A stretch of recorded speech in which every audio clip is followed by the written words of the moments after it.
Hello, this is Dr. Haroon Ilyas, and in this video I will be talking about the particular incident in the slab fighting competition where one of the competitor has a facial deviation and swelling on the one side. So if you are into mechanics and anatomy of sports injuries, consider subscribing to this channel. So as you can see on the side of the screen, this is the face of the guy who has suffered hefty slaps from his opponents, and as you can see there is a lot of swelling on one side of his face, and particularly there is the deviation of his face on the one side. And as you can see that this is one of the incidents that happened in RFX slab fighting competition, and there are particularly a lot of confusion whether this sport would be allowed to play,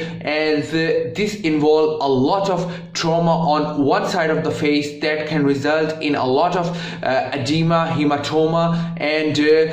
fracture of facial and jawbone, and moreover it can also result in the permanent nerve injuries of one of the competitors. So let us now break this thing down, and as you can see there is a lot of swelling on the one side of the face, and the swelling is basically the accumulation of blood underneath the skin, which is basically called the hematoma. But the worrisome thing in this picture right here is the facial deviation on one side of the face, and the main reason for that is there might be some twinkle of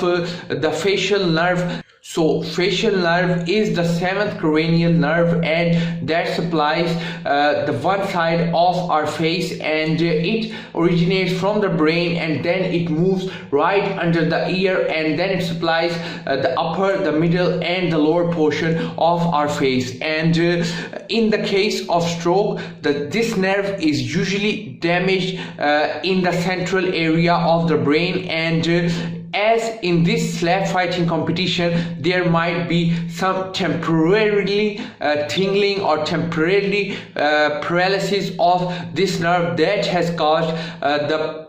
facial deviation. And as we can see his face is deviated on one side, and the nasolabial fold present right here is also not so prominent. So this is it from this video. If you like this video, give it a thumbs up, and if you are into the content of sports medicine, consider subscribing to this channel.